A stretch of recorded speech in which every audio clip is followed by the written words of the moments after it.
हम्म, आगे सर। और वो भी सिर्फ एक दिन के लिए। और उसमें जो है ये बिल पास हो जाता है।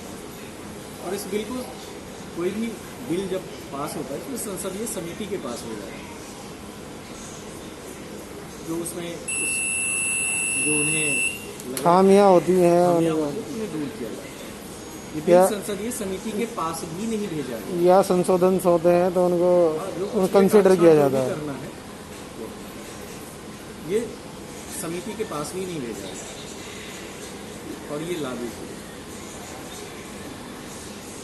तो क्या क्या त्रुटियां हैं, क्या क्या बिल हैं, इस पर भी थोड़ा प्रकाश डालें। और संदेह का एक वो जाता है, इसी बिल के आने से कुछ ही दिन पहले अंबानी जी ने फ्यूचर ग्रुप को खरीदा था, जो कि तेल की बहुत बड़ी चेन है।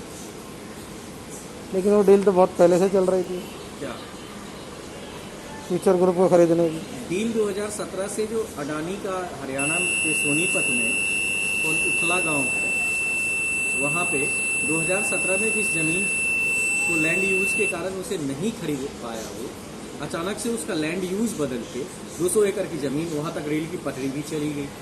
तो देश को विकास के मार्ग पे ले जाने के लिए सब चीज़ें तो करनी पड़ती हैं, कुछ नया तो है नहीं। सेज जो होता है देश में जब लागू होता है किसी क्षेत्र में, स्पेशल इकोनॉमिकल जोन जो बनाए जाते हैं, तो उसी कारण से तो विकास आगे बढ़ता है। तो सभी सरकारें सम्मिलित होती हैं। विकास कृषि कानून में क्या कमियां है उस पर वो डालिए, सेज ये सब चीज़ छोड़िए। मैं सरकार की खामियां क्या है, खूबियां क्या है, इस पर मैं नहीं जाना चाहता, वो आला दर्जे के दिमाग वाले लोग बैठे हुए हैं।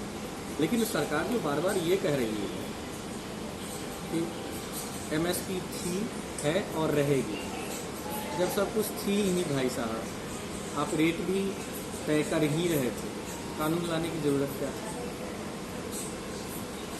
कानून बिचौलियों को खत्म करने के लाया गया। अच्छा, बिचौलियों वाली बात आप कह रहे हैं।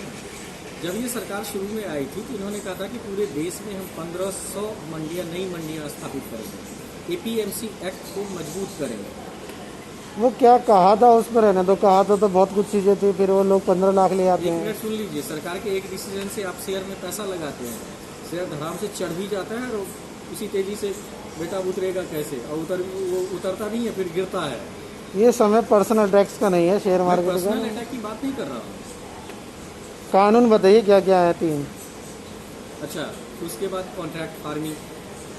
कॉन्ट्रैक्ट फार्मिंग में सरकार को ये भी देखना चाहिए कि देश के कितने ही हिस्से में चकबंदी है जहाँ पे कॉन्ट्रैक्ट फार्मिंग हो सकती है। और एक सबसे पहली बात, कॉन्ट्रैक्ट फार्मिंग इस देश में पहले नहीं थी क्या, जिसमें ये प्रावधान था कि आप कोर्ट जा सकते हैं। एसडीएम नियुक्त करने की क्या आवश्यकता?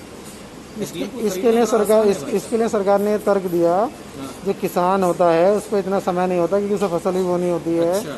कि वो कोर्ट के चक्कर लगाएगा। हाँ। तो एसडीएम से उसकी आना जाना ज़्यादा हो जाता है, इजीली होता है, एसडीएम के पास आना जाना, उसकी रिश्तेदारी क्योंकि वो है, गांव के पास ही होता है। तो एसडीएम इसमें गांव के पास होता है। आपको पता है एसडीएम का फुल फॉर्म क्या होता है? एसडीएम की फुल फॉर्म तो पता है, लेकिन वो कोर्ट को ये भी पता होगा कि वो बैठता कहाँ है। हाँ, तो बैठता है एसडीएम ऑफिस में ही है।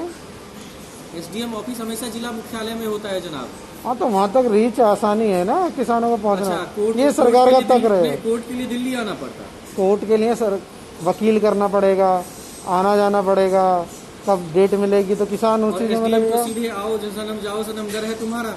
एसडीएम ऑफिस तो ऐसा होता है। ये सरकार का तर्क है कि एसडीएम के पास जाके तो वही तर्क तो मैं भी रख रहा हूँ कि एसडीएम का ऑफिस क्या ऐसा होता है कि आओ सनम जाओ सनम घर है तुम्हारा। हाँ?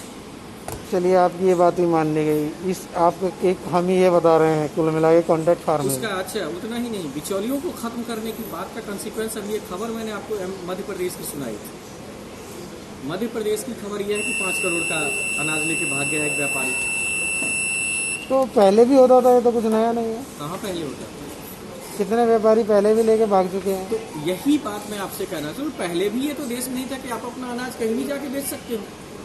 लेकिन वो मध्य प्रदेश में शिवराज सिंह चौहान ने कहा है, बयान है कि क्या बाहर से कोई हमारे बॉर्डर में आके घुस के बेचेगा। अच्छा, दूसरी तरफ कोई भी कहीं भी बेच भी सकता है, और एक वही छत्तीसगढ़ का व्यापारी एमपी में जाके अपना गेहूं धान नहीं बेच सकता। ये भी एक अच्छा धनिया बो रहेगा। और दूसरा मुद्दा, चलो ये कॉन्ट्रैक्ट फार्मिंग किसानों की समझ में भी नहीं आएगी, कॉन्ट्रैक्ट में भी कई सारी खामियां हो सकती हैं। एक सपोज मैं लेकिन बिहार कुछ एक भी मिनट, एक नया मिनट। चीज़ आती है तो समझने में समय लगता है। मैं बिहार से बिलोंग्स करता हूँ। जैसे व्हाट्सअप बिहार में आया, कहीं- फेसबुक बिहार आया। में कहीं भी चकबंदी नहीं है, वहाँ कॉन्ट्रैक्ट फार्मिंग हो ही नहीं सकती, पता है? नए कानून के बाद तो हो रही है ना अभी। कहाँ चकबंदी हो रही है भाई साहब? चकबंदी के लिए पूरे लैंड वो रूल रेगुलेशन चेंज करने पड़ेंगे। अब पता है हम तीनों के खेत हैं, 5 कट्ठा मेरा है, 2 कट्ठा नितिन का है, 3 कट्ठा मेरा है। अब क्या होगा कि 5 कट्ठा आपका है, आपका जो अब मेरा मुझे 3 कट्ठा वो चाहिए, तो चकबंदी के लिए आपका फलाने जगह जहाँ मेरा 5 कट्ठा है वहाँ आपका 3 कट्ठा होना जरूरी है, तभी तो आप मुझसे अदला बदली करेंगे। और दूसरे बाकी 2 कानून कौन कौन से हैं, क्या खामियां हैं उनमें? 3 ही तो मुख्य विवाद के विषय है। अच्छा उतना ही नहीं, किसान जो एक सबसे बड़ी बात नहीं समझ पा रहे हैं वो इलेक्ट्रिसिटी एक्ट है। वो तो अलग है, इन बिलों से अलग है। नहीं तो उनकी खेती पे असर पड़ेगा भाई साहब, इलेक्ट्रिसिटी बहुत ज़्यादा महंगी हो जाएगी। एक चीज़ मैं आपको बता दूं, पंजाब में पिछले साल का आंकड़ा मैं दे रहा हूँ, पंजाब को इस APMC में जो टैक्स 8.5% का है, समझ गए, 6.5% या 6% स्टेट गवर्नमेंट को जाता है, 2.5% केंद्र सरकार को जाता है। 3600 करोड़ की आमदनी उससे हुई है। सरकार उससे क्या करती है? सब्सिडाइज्ड रेट पे इलेक्ट्रिसिटी देती है किसानों को। ये खत्म हो जाएगा, समझ गए आप? कर लो सस्ते में खेती। एक MSP हो गया, कॉन्ट्रैक्ट फार्मिंग हो गया, और कौन सा तीसरा? वो मंडी खत्म होगी तो वो टैक्स भी तो खत्म हो जाएगा। अच्छा उतना ही नहीं, आप एक तरफ कह रहे हैं कि मंडी से टैक्स जो आता है, आप मंडी सिस्टम को खत्म करना चाह रहे हैं। ये तो यही होगा ना कि तुम कहीं भी फसल लेकिन इस कानून में ये है कि आप मंडी में बेच सकते हो, बाहर भी बेच सकते हो। बेच सकते हो। मंडी में बेचोगे तो आपको टैक्स देना पड़ेगा, अरे उसी लेकिन में- बाहर बेचोगे तो टैक्स नहीं लगेगा। नहीं लगेगा, ठीक है, सरकार की आमदनी खत्म हुई। एक खबर आपको और पता होगी कि अभी तक राज्यों को GST का हिस्सा नहीं मिला है। सरकार फंड की कमी का रोना रो रही है, हमारे पास फंड ही नहीं है कोरोना के कारण। नहीं, वो तो जाहिर सी बात है, नहीं है। जाहिर सरकार सी ने बात- बहुत एक मिनट सर, वर्ल्ड बैंक से बहुत लोन लिया है। अच्छा आपने ये मान लिया ना कि नहीं GST का हिस्सा, स्टेट गवर्नमेंट क्या मिट्टी खोद के खाएगी? ये टैक्स भी बंद, वो टैक्स भी बंद, तो सरकार की आमदनी कहाँ से होगी? तो क्या राज्यों के टैक्स के कारण किसानों का उत्थान ना किया जाए, आप ये कहना चाह रहे हैं?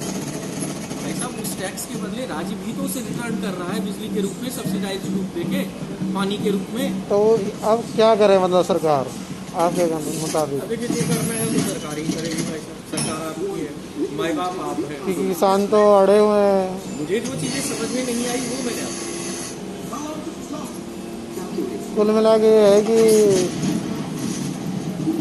बातचीत से हल नहीं निकलना। यूपी का उदाहरण मैंने आपको दिया, अभी आप ही कह रहे हैं कि नहीं बेच सकते। यूपी में धान के बोरे में पेट्रोल डाल के नहीं, मंडी जाके धान सर रही थी, एक किसान गुस्से में आके पेट्रोल डाल के आग लगा दिया उसने। ये तो अच्छा उतना ही नहीं, छत्तीसगढ़ में सुनने में आया कि 20 क्विंटल से ज़्यादा हम तुम्हारा लेंगे ही नहीं, तो क्या करेगा वो? आधा ट्रैक्टर वहाँ बेच के आएगा, आधा ट्रैक्टर फिर वह घर वापस लेके आएगा। नहीं, होता क्या है ना, जब ऐसे कानून आते हैं, नई चीज़ें आती हैं, तो इन सब के आते हैं। जैसे अब कोरोना की दवाई आई है, नहीं ये तो बात- किसी ये- को ये असर बात तो करेगी, सरकार किसी भी को नहीं करेगी। 1.5 साल देख लीजिए, उसके बाद फिर विचार करेंगे। हाँ। भाई साहब आपके पास पढ़े लिखे, एक चीज़ मैं आपको बताऊं,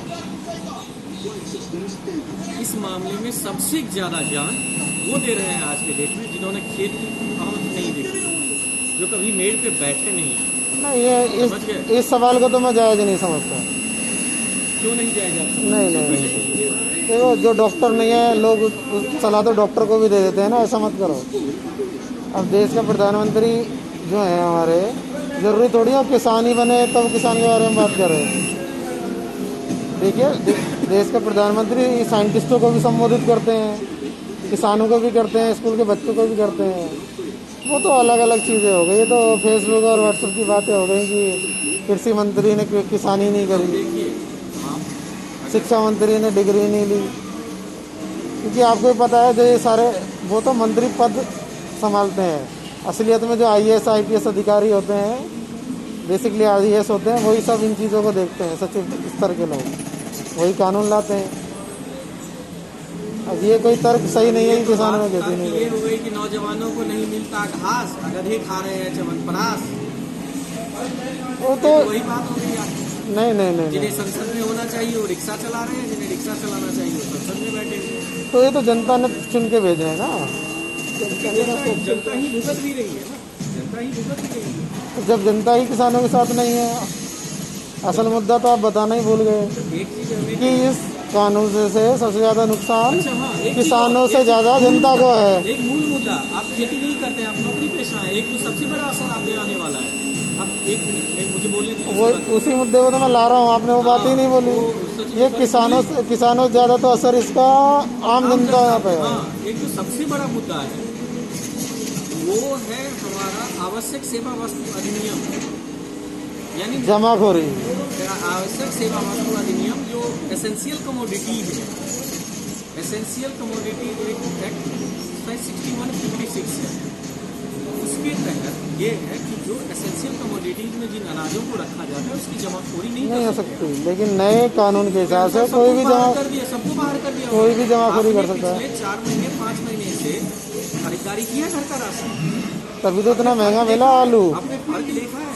आलू को तो मारो गोली, वो तो योगी जी ने बीच में कुछ करिश्मा किया था जो आलू सस्ता हो गया, 40 से 20 पे आ गया।